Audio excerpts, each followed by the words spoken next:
अज्ञानिना मया दोषान् शेषान् विहितान् हरे क्षमस्वत्वं शेषशैलशिखामणे उन्मील्य नेत्रयुगमुत्तमपञ्जरस्थाः पात्रावशिष्टकदळीफलपायसानि भुक्त्वा सलीलमधकेलिसुखाः पठन्ति शेषाद्रिशेखर विभो तव सुप्रभातम्।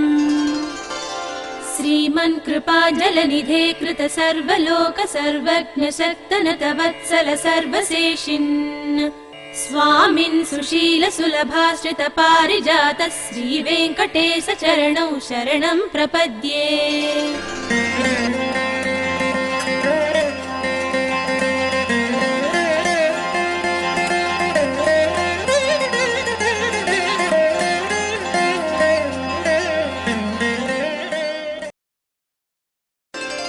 अज्ञानिना मया दोषान् शेषान् विहितान् हरे क्षमस्वत्वं शेषशैलशिखामणे उन्मील्य नेत्रयुगमुत्तमपञ्जरस्थाः पात्रावशिष्टकदळीफलपायसानि भुक्त्वा सलीलमधकेलिसुखाः पठन्ति शेषाद्रिशेखर विभो तव सुप्रभातम्।